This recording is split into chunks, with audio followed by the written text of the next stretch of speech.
여러분 안녕하세요. 미니모입니다. 좋아요, 댓글, 구독은 사랑입니다. 2025년 6월 2일 아침입니다. 여러분, 하루 남았습니다. 내일 드디어 본투표일이고, 화요일 아침은 제가 휴방하는 요일이니까 수요일 아침 제 다음 방송은 빛의 혁명 시위 현장에서 다시 만난 세계라는 소녀시대 노래로 대변되는 새로운 봄에 만나게 되겠네요. 너무 좋아요. 오늘만 넘기면 됩니다. 제발, 제발 이재명 후보님 방탄 유리 밖으로 좀 안 나오셨으면 좋겠어요. 오늘은 제가 이제 좀 대본이라고 뭐 거창하게 말할 건 없고요. 몇 가지 소식을 준비를 했습니다. 별거 없어요. 보일라나? 몇 가지 이제 키워드들 적어 놓으면, 아, 이게 있었지 하고 제가 이제 생각나는 대로 떠드는 건데, 며칠 동안 계속 대본 없이 하다 보니까 전하고 싶었던 소식을 빼먹은 게 좀 있더라고요. 그래서 이제 오늘 정리를 좀 했습니다. 첫 번째는요, 그 대선 후보 3차 토론회 때였나?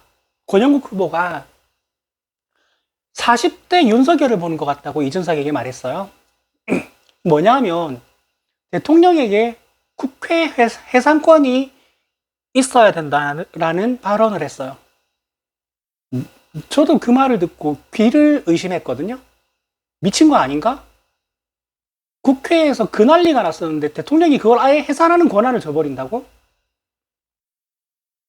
그리고 3차 토론에서 아직도 지가 뭘 잘못했는지 모르고 있어요. 딱 여기까지만 전하겠습니다. 시간 뭐 비중 있게 다루고 싶지도 않고요. 그럴 만한 비중도 없고 존재감도 없습니다. 그리고 제가 생각나는 대로 이름을 좀 잔뜩 써놓은 게 있어요. 일단 경공 아침 뉴스에 서영교 의원, 박주민 의원, 김상욱 의원, 박은정 의원이 같이 나와서 이야기를 하는데 저는 그게 그렇게 보기가 좋더라고요. 서영교 박주민 의원님은 일단 민주당 의원님이고, 김상욱 의원님은 국민의힘을 탈당하고 이번에 민주당으로 입당을 하신 분이죠. 박은정 의원님은 조국혁신당 의원님이고, 이 네 사람이 파란 옷을 입고 활짝 웃으면서 대화를 하는데 그게 그렇게 보기 좋을 수 그렇게 보기 좋았습니다. 너무 좋더라고요. 지난번에도 말씀드렸지만 저는 김상욱 의원이 그렇게 활짝 웃을 수 있는 분인 거 처음 알았어요. 너무 밝더라고요. 너무 보기 좋았습니다. 특히 이제 저는 이번에 민주당으로 건너오신 분들 중에서 민주당에 정말 큰 자산이 되겠다 싶은 사람이, 눈에 띄는 사람이 김상욱 의원. 왜냐하면 초선 의원이기 때문에, 그리고 저쪽의 실상을 알아버리고 공부를 해보니 민주당의 그 지향성, 민주당의 이념, 민주당의 정치 철학이 내가 생각하던 게 다 이거였는데? 라고 느껴서 진심을 가지고 입당하신 분이고요. 그리고 허은하 전 의원, 김용남 전 의원도 이번에 민주당으로 들어오셨는데, 신인규 변호사도 들어왔으면 좋겠는데 왜 안 들어오지? 여튼 이 세 사람은 앞으로 민주당의 아주 큰 자산이 될 것 같아요. 어떻게든 어떤 자리에서 큰 역할을 해주실 것 같고요. 그리고 한 분, 그러니까 이거는 망구 제 생각입니다. 망구 내 생각인데, 코로나 때 실시간 하루하루 흰머리가 늘어가는 모습을 전 국민 앞에서 보여주신 정은경 전 질병관리청장님은 제 생각으로는 보건복지부 장관을 염두에 두고 영입한 인사가 아닐까라는 생각을 해요. 근데 이게 참 새로운 국면인 게 뭐냐면, 정원경 청장님은 정치권에서 러브콜도 많았었고요. 했는데 본인이 조금의 뜻만 있었으면 정치를 할 수 있는 분이었는데 스스로 정치는 안 하고 대학 교단에 서겠다라고 해서 은퇴식도 굉장히 조용히 했고요. 조용히 사라졌어요. 언론에서. 그랬는데 이번 내란 사태를 보고 영입 제안을 받고 뭐 한두 시간 만에 결정을 하셨대요.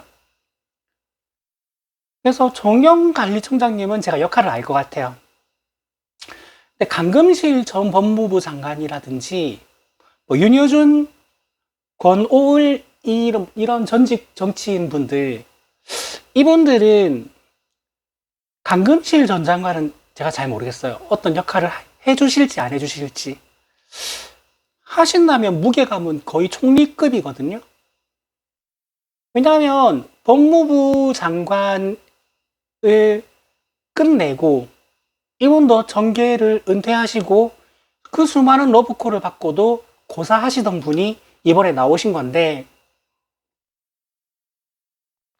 대선만 딸랑 뒀고 그냥 또 자연인으로 사인으로 돌아간다라는 거는 윤여준, 권오을 이 두 분은요 그냥 민주당이 중도 보수로 나아가는데 이제 큰 어른으로서의 역할 이외 하기에는 조금 연세가 있으셔가지고 그 역할을 해주실 것 같은데 강금실 전 장관님은 아직 이제 그렇게까지 연세가 있으신 게 아니기 때문에 또 차기 정부에서 어떤 역할을 해주시지 않을까 합니다. 여튼 지금 이제 민주당 대선 캠프를 보면 역할이 이 역할일 것 같은데 라고 보이는 두 분은 정은경 청장님하고 또 이제 누가 있냐면 이것도 근데 좀 그럴 수 있겠다. 전재수 의원님, 부산의 유일한 지역구 의원님인 전재수 의원님은 해양수산부 장관을 맡으시지 않을까라는 생각을 해봅니다. 지난번에 부산 유세를 보고 딱 그렇게 들어오더라고요. 다시 한번 정리를 드리면 제가 이제 부산 서면 유세, 그러니까 지난번 유세 말고 지지난번 유세 때 저는 선거 유세장에서 그런 이벤트를 벌인다라는 거는 생각도 해본 적 없고요. 듣도 보도 못했습니다. 정말 저는 그 형식을 빌어서 그런 발표를 기획한 사람이 천재인 것 같아요. 세종시에 모든 행정부처가 다 모여있는 게 맞다. 그게 업무의 편의성을 위해서 좋다. 근데 굳이 세종에 안 있고 부산으로 옮길 수 있는 행정부처가 하나 있다. 그게 뭐냐? 해양수산부다. 그래서 해양수산부를 부산으로 옮기겠다. 라고 하시더라고요. 오, 괜찮은데? 생각했어요. 말씀드렸지만 이재명 후보님의 공약 이행률은 95%입니다. 그런데 해양수산부만 옮긴다고 북극 항로를 개척할 수 있는 게 아니다. 그래서 해운회사가 부산으로 하나 옮겨와야 되는데 우리나라에서 가장 큰 해운회사가 HMM이다. 근데 그게 서울에 있는데 이게 부산으로 옮기면 참 좋다. 근데 방법이 없는 건 아니다. 왜? 정부 지분이 많은 회사이기 때문에 옮겨도 된다. 근데 그런 거는 직원들의 반발이 심해서 옮기기가 아주 힘들다라고 하시더라고요. 그래서 내가 맞는 말이지 라고 생각을 했어요. 근데 직원들이 동의를 했다는 거예요. 그래서 내가 속으로 저거 저렇게 막 던져도 되나? 말을 그렇게 가볍게 하시는 분이 아닌데? 라고 보고 있었는데 HMM 노조위원장을 무대로 올리더라고요. 이게 뭐지? 그래서 노조위원장이 직원들의 의견을 수렴했는데 부산으로 옮기는 거에 찬성했다는 거예요. 헐? 이걸 해냈다고? 이건 후일담인데 그걸 성사시키는데 전재수 의원님이 굉장히 큰 역할을 하셨답니다. 아주 고생을 많이 하셨대요. 그리고 해양대 교수님하고 해양대 학생 두 분이 올라왔는데 공교롭게도 그 세 사람이 제가 유세장 근처에서 시간 때우면서 이디야 커피에서 커피를 마시고 있었는데 제 옆에 있는 테이블에서 커피를 드시고 계시던 분들이었어요. 왜냐하면 부산 사람들은 해양대 유니폼을 보면 알기 때문에 해양대 학생들이네? 처음에는 어쩐 일이지? 이러고 보고 있었거든요. 그 세 사람이 올라온 거예요. 그래서 박수를 쳤죠. 일단 와, 큰일 해냈구나 했는데 갑자기 유세장에서 뭘 들고 오더니 요새 현장에서 업무 협약식 체결에 사인을 합니다. 노조위원장하고 이재명 후보님이 보고 대박. 유세 형식을 빌어서 공약을 꺼내고 그 공약을 이행할 방법을 제시한 다음에 그 공약을 이행할 업무 협약식 체결을 유세 연단에서 한다고? 저는 보고 굉장히 놀랐습니다.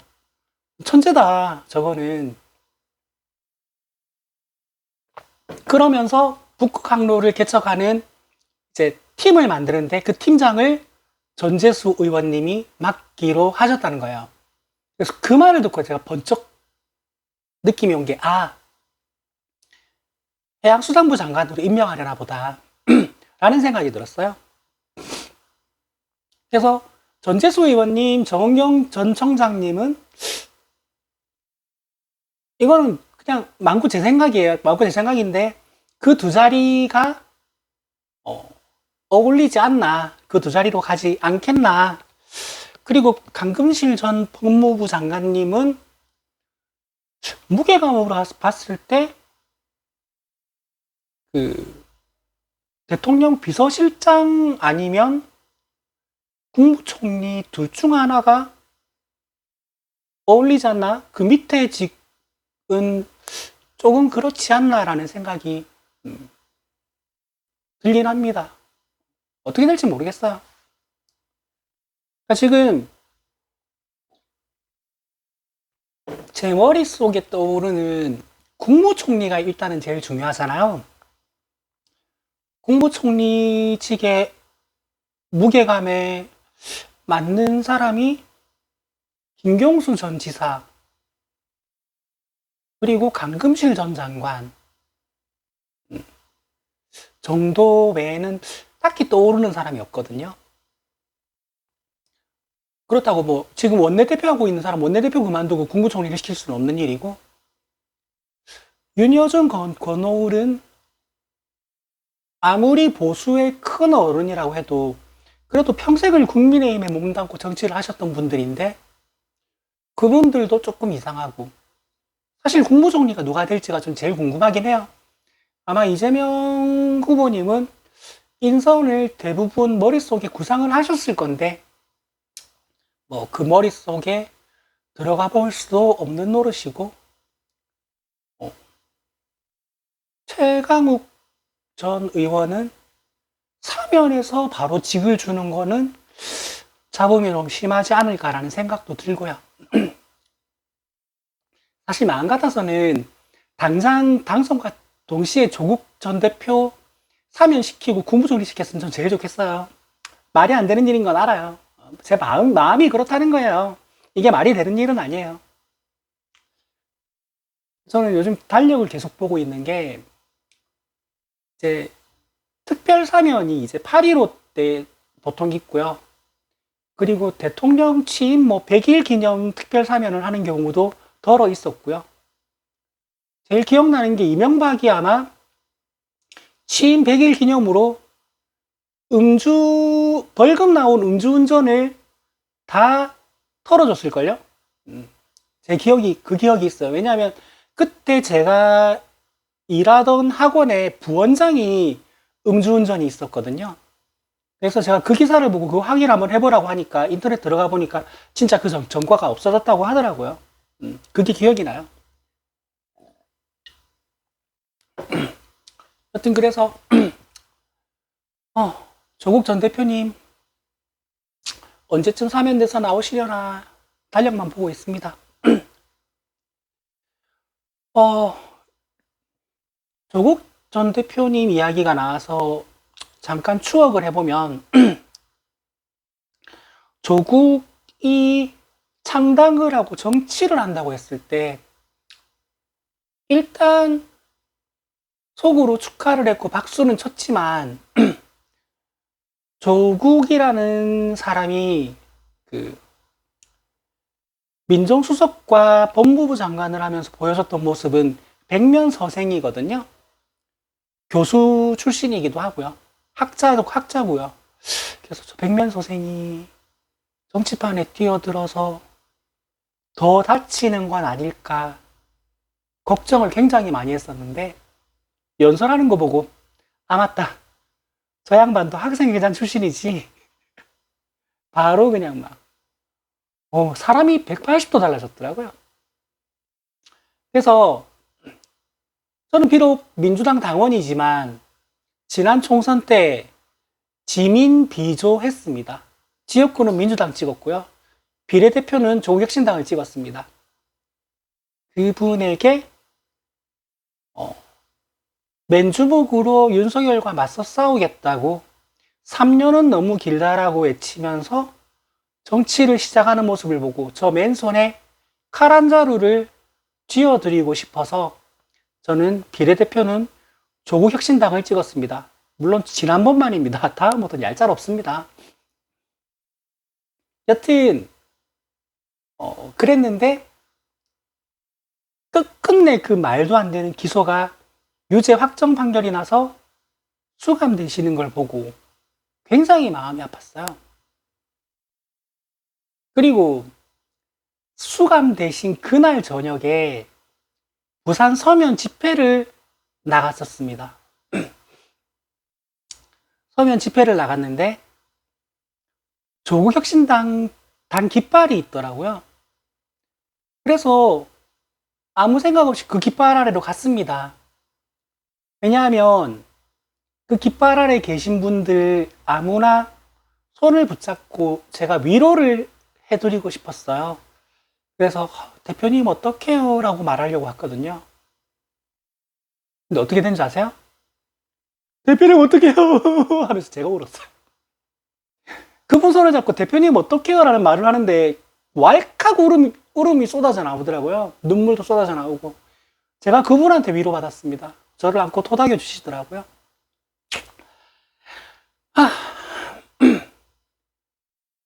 조국 대표와 정경심 교수가 얼마나 말도 안 되는 일로 기소되고 유죄 판결을 받았는지는 제가 컨텐츠에서 몇 번 이야기를 했습니다. 이거는 말을 하면 너무 길어지기 때문에 오늘은 패스할게요. 다음에 제가 기회가 되면 한 번 더 말씀드릴 건데 조국 정경심이 유죄 판결을 받은 논리를 전 국민에게 갖다 대면요. 대한민국 대학생 80%가 입학 취소가 될 겁니다. 그리고 공무원 신분이거나 공무를 수행하는 학부모들 중에서 한 60, 70%는 구속될 겁니다. 수감될 거예요. 그런 내용입니다. 네. 그리고 그 잣대를 들이대면 조국 대표님이 4년형 받으셨죠? 한동훈은 거의 무기징역 나올 겁니다. 심우정도 거의 무기징역 나올 거예요. 그 잣대를 들이댄다면 말이죠. 간단하게 말하고 넘어갈까? 지금 방송이 18분 지났네? 지금 전해드릴 게 두 가지 있네? 잠깐 설명할게요. 정경심 교수가 왜 유죄 확정 판결 받고 수감됐었냐면요. 정경심 조국의 딸 조민이 고등학생 때 그 봉사활동이 있는데 봉사활동을 대체할 수 있는 인턴십 활동을 신청을 했는데 그게 합격이 된 거예요. 합격되고 나니까 엄마가 교수로 있는 학교인 거예요. 그래서 엄마한테 자랑했겠죠. 엄마 나 동양대에서 인턴십 하게 됐어 하면 아니 엄마인데 딸인데 어느 교수인지 알아보고 잘 부탁한다는 전화 한 통 정도는 할 수 있겠죠. 근데 이 전화도 했는지 안 했는지 모르겠어요. 근데 여러분들 중고등학교 다닐 때 봉사활동 같은 거 해보셨겠지만 봉사활동 생활기록부에 4시간 적혀 있는 거 4시간 다 하는 경우 없어요. 거의 없어요. 2시간 정도 하면 4시간 적어서 그냥 집에 가라 그래요. 근데 생활기록부에, 아니 이거를 나는 이 검찰이 얼마나 이 집안의 모든 가족의 신상을 어디까지 털었으면 이런 걸 찾아냈나 싶은데, 생활기록부에 인턴십 활동했다고 나와 있는 시간에 동양대가 아닌 곳에서 체크카드를 결제한 기록을 찾아냅니다. 그래서 이 인턴십 활동이 허위라고 몰아세워서 이걸로 대학을 붙었으니 대학 입학 취소야. 그리고 동양대 워터마크가 있는 표창장을 받았는데 이 표창장에 출처가 명확하지 않아. 그래서 이건 엄마 노트북에, 아니 엄마가 동양대 교수인데 당연히 그 워터마크가 엄마 노트북에 있죠. 엄마 노트북에 근데 똑같은 워터마크가 있어. 그래서 이 표창장은 엄마가 위조한 거야. 그리고 이 표창장과 인턴십 활동 때문에 너는 의대를 합격했으니까 이 의대의 합격은 취소야. 그래서 조민은 의사에서 고졸 신분이 됐습니다. 그리고 이걸로 엄마는 징역을 살아요. 잠시만요. 좀 더워가지고 선풍기 좀 켜고 올게요.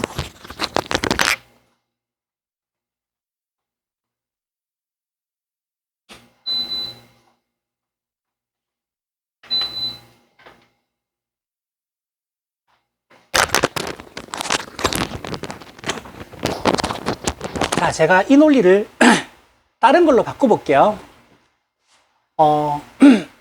중학생, 고등학생들 보통 지하철 타고 내리는 거 도와주는 봉사활동 하는 거 우리 지하철에 가면 쉽게 볼 수 있죠. 가끔 지하철에 가면 교복 입은 학생들 멍 때리고 핸드폰 보면서 서 있잖아요. 걔네들이 그 봉사활동 하는 애들이에요. 근데 이 사건을 제가 다른 걸로 바꿔볼게요. 우리 아빠가 지하철 수영역 역장이야. 근데 내가 밀락역에서 봉사활동을 하게 됐어. 그래서 아빠한테 아빠 나 밀락역에서 내일 4시간 봉사활동해. 밀락역? 그럼 뭐 내가 잘 부탁한다고 전화 한 통을 해줘야지 뭐. 내 아들인데. 그래서 걔가 갔어. 근데 밀락역장이 야 2시간만 했으니까 그냥 4시간 써줄 거니까 집에 가. 그리고 야 이거 뭐 원래 양식이 있는 건 아닌데 내가 표창장 하나 써줄게. 너 열심히 했다고. 이렇게 했어요. 이것 때문에 이 아이가 대학에 붙었고 석사, 박사까지 다 했는데 봉사활동도 2시간 했는데 왜 4시간 했다 그랬어? 그리고 이 표창장 출처가 없는데 이거 너네 아빠가 위조한 거 분명해. 그래서 너는 고졸이야. 그리고 너네 아빠는 2년 동안 감옥 가야 돼. 이거랑 똑같은 겁니다. 이거랑 다른 게 하나도 없는 사건이에요. 그리고 조국 전 대표님은 지금 왜 감옥에 있느냐? 아빠가 민정수석인데 딸이 대학원을 다니면서 대학에서 장학금을 받았어. 그러면 아빠는 딸이 받은 장학금만큼의 돈을 아낄 수 있었어. 이거는 마치 대학에서 아빠한테 뇌물을 준 거나 마찬가지야. 그래서 조국 너는 이 장학금만큼의 뇌물을 받았으니까 뇌물죄. 이걸로 지금 감옥에 계신 거예요.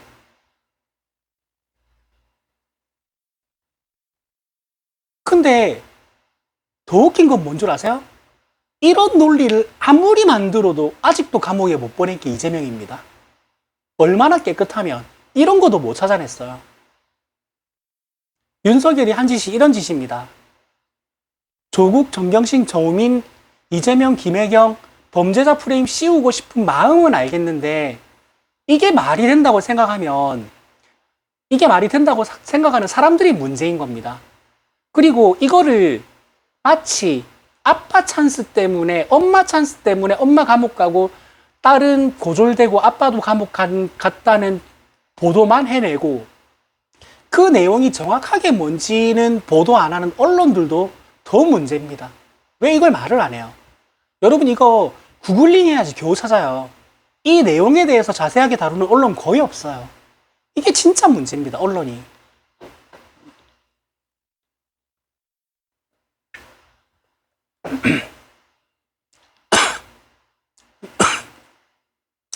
여튼 20, 30대들 조국 정경심 조민을 엄마 찬스, 아빠 찬스 특혜라고 범죄자라고 프레임 씌우려면 내용이나 알고 비판하세요.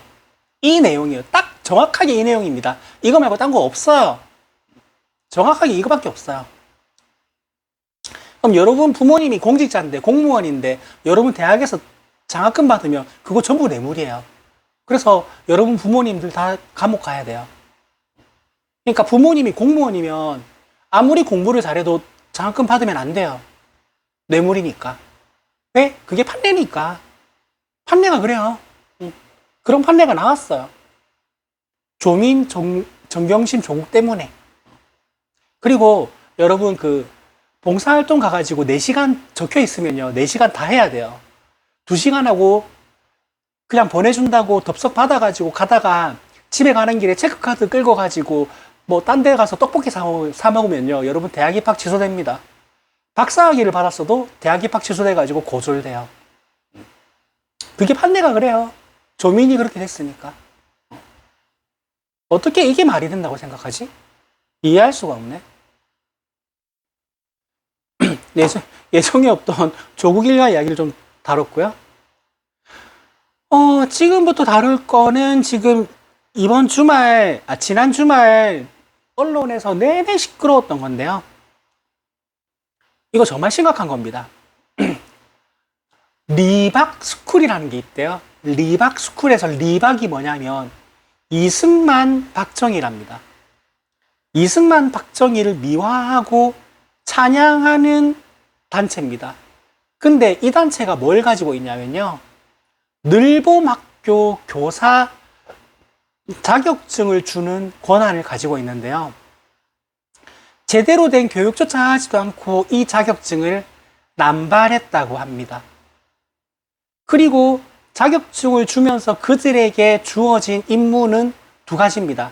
댓글 공작과 학교에서 엉뚱한 걸 가르치면서 그걸 하면서 동시에 역사관을 초등학생들에게 주입시키는 겁니다. 어떤 역사관을?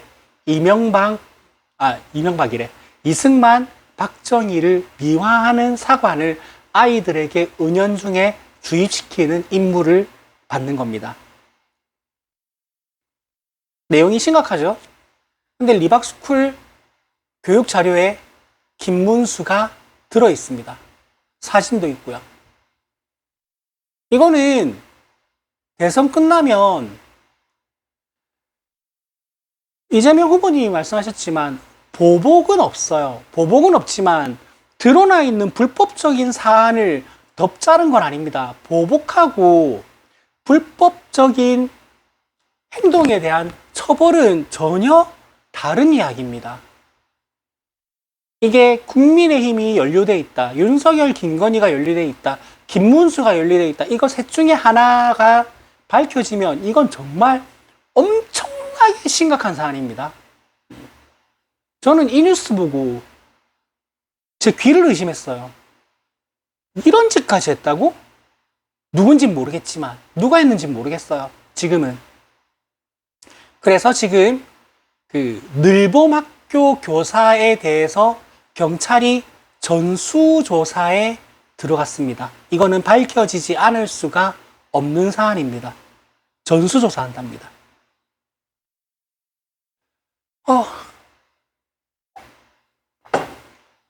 그리고 전해드릴 마지막 소식은 그 제가 이름도 이게 입에 잘 안 붙고 해가지고 적어놨어요. 설란영 여사, 김문수 후보의 아내죠.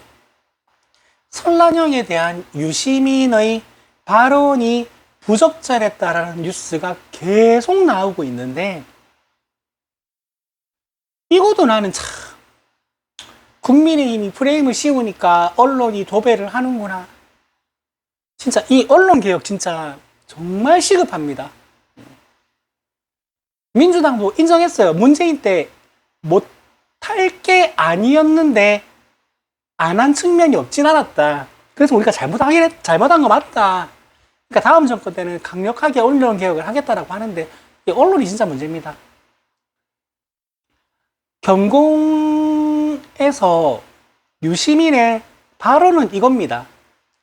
김어준이 물어봤어요. 설란영이 노조에 대해서 노조는 뭐 과격하고 폭력적이고 뭐 하고 못생겼고 이렇다가 이런 노조에 대한 비하 발언을 했어요. 대선 후보자의 아내가 공석에서 이런 발언을 했다고요. 그래서 김어준이 유시민한테 물어봐요. 설란영 여사는 도대체 왜 이런 발언을 했다고 생각하느냐? 라는 질문에 유시민이 설란영은 지금 대선 후보자의 아내라는 지위 자체가 버거운 사람이다. 그 자리에 올라갈 수 있는 사람이 아닌데 그 자리에 올라가서 본인이 뭘 해야 되고 뭘 안 해야 되는지를 몰라서 저러는 거다. 라고 말을 했어요.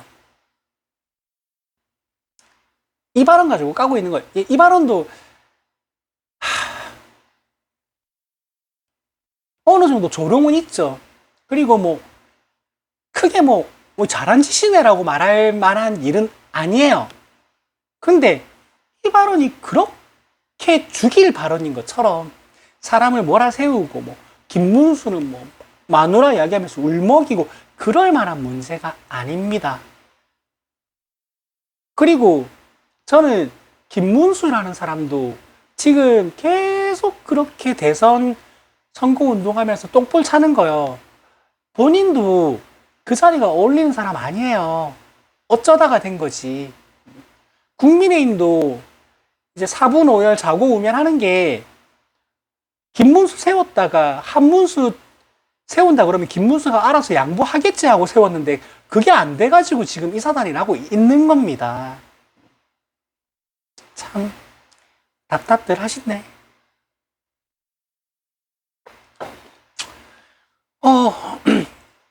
여기까지가 이제 제가 오늘 준비했던 기사와 이제 정보의 전부입니다. 예정이 없었던 이제 조국, 정경심, 조민 이야기도 중간에 끼어 있었고요. 한데 할까 말까 하다가 이제 길어질 것 같아서 안 하려다가 막상 하고 보니까 한 번 더 언급할 시기가 된 것 같긴 해요. 얼마나 말도 안 되는 기소이고 얼마나 말도 안 되는 판결인지 다시 한번 말씀드리지만 조민이 고졸이 되고 조국이 지금 감옥에 있고 정경심이 감옥에 갔다 온 잣대를 대한민국 전 국민에게 들이대면 대한민국의 대졸자 혹은 대학생의 한 80%는 고졸이 될 겁니다. 그리고 그 공직에 있었거나 공무원 신분이었거나 공무원 신분인 학부모들 중에서 한 5, 60%는 감옥에 가야 됩니다. 그렇게 생각하지 않아요? 제가 이거를 저도 사교육이었지만 학원에 22년 반을 몸담았던 사람입니다. 제가 입시 지도도 입시 컨설팅도 엄청 오래 했고요. 그래서 그 생활기록부 내용에 대해서 속속들이 잘 아는 사람입니다. 생활기록부에 있는 내용이 100% 진실만 담고 있는 줄 아세요? 아니에요. 아니에요. 안 읽은 책을 읽었다라고 올리는 경우도 있고요. 봉사활동 고지 곧대로 안 적어요. 인턴십 고지 곧대로 안 적어요. 그리고 봉사활동이나 인턴십 나가서 받는 표창장 그거 원래 양식이 없어요. 그냥 주는 거예요. 생기부에 한 줄 올리라고. 그래서 네 입시에 도움이 되면 뭐 좋고 안 되면 할 수 없고. 근데 동양대라는 그 조그만한 대학에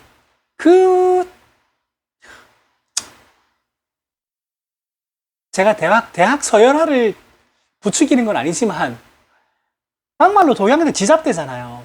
그 지잡대 인턴십 활동에 표창장 하나 받고 안 받고가 의대 합격하고 안 하고에 상관이 있어요? 상관이 있어요? 그거 없으면 의대 떨어져요? 그래서 그거 있어가지고 의대 붙은 거예요? 응? 그게 뭐 허위든 뭐든 어떻든 간에, 응? 그러니까 이게 참, 윤석열 본인 입으로 말했습니다. 검찰이 작정하고 기소해가지고 한 사람의 인생을 털면 유죄가 나오든 말든 상관없이 그 사람 인생 하나 망가뜨리는 거 일도 아니라고. 윤석열이 한 말이에요, 이거는. 본인 입으로 말했던 걸 조국 일가하고 이재명 일가에게 그대로 들이댄 거잖아요. 이재명을 수사한 검사가 몇 명인 줄 압니까? 150명입니다. 150명. 여러분, 한 명의 검사가 길 가는 사람 아무나 붙잡고 기소해가지고 그 사람 유죄 만드는 거 일도 아니에요. 살면서 티끌 정도는 있잖아요. 근데 150명이 털어도 아직도 그 수감을 못 시킨 사람이 이재명입니다. 이재명은요, 성남시장 시절부터요, 누가 와서 뇌물 주거나 청탁할까봐 본인 집무실에다가 CCTV 달아버린 사람이에요. 그리고 본인한테 항의 방문하러 오겠다는 사람이 있길래 야, 문 다 열어가지고 내 방에 다 들어오게 해가지고 그 방 앞에서 혹은 그 방 안에서 인증샷 찍는 게 유행이었던 시절이 있었던 사람입니다. 한 점 부끄러움이 없어요. 유시민하고 똑같아요. 유시민은요, 어떻게 그렇게 털어도 먼지 하나 안 나오는 정치 인생을 살았냐라고 물어보는 질문에 유시민이 뭐라고 했는지 압니까? 자기 정치를 하던 시절에 항상 생각을 했대요. 나의 이 모든 행위를 조선일보가 지켜보고 있다. 나는 항상 그렇게 생각을 하면서 정치를 했다. 그래서 털어서 나오는 게 없다.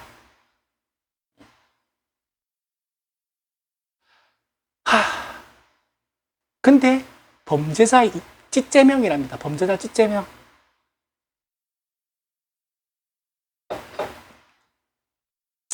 여러 번 반복해서 말했지만 제가 가장 화가 나는 건 이겁니다.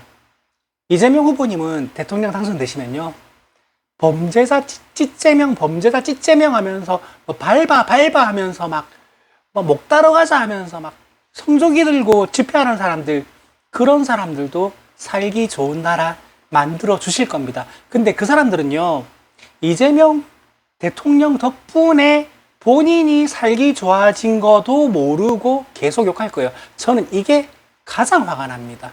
너무 싫어요. 어쩌겠어요. 아휴, 여기서 방송이 더 길어지면 하소연밖에 안 될 것 같아요. 다음 방송은 싱글벙글 웃으면서 좋은 이야기만 하는 방송이 될 것 같아서 저는 너무 기분이 좋습니다. 여러분, 6월 4일 아침에